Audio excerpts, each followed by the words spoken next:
无国界记者组织公布2026年新闻自由指数，伫180个国家内面，中国继续用国安法打记者，排名连续2年拢是上尾3名。那香港是因为一传媒创办人李志英，互人判刑等影响，打压着新闻自由，同款是连2年依次伫咧140名。咱台湾今年是退步4名来到28名，有关是亚洲排名第1个。不过伫咧维护资讯的公信力方面呢，有关是面对挑战。另外，这台新闻所公布假信息的调查，发现理财投资这类的假消息有关排伫咧头名。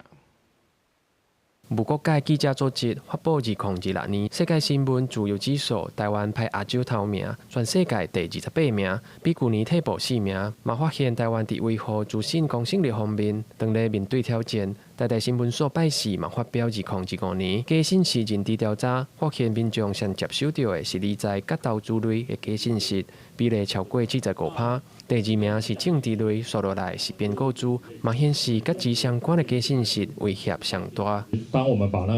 就是说理财投资在窃取各自的这样子一个就是假讯息的主题类型放进去以后，它立刻跃升为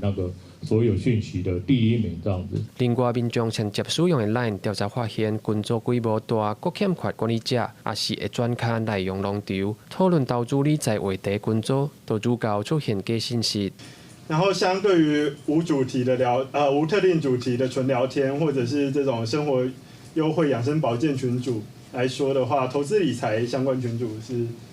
大家觉得风险最高的。面对假信息调查嘛显示，民众会毋望政府加强立法管制，推广事实查核相关的工作，嘛会提升媒体报道的正确度，才通建立完善的资讯防护网。记者郭金勇、台北报道。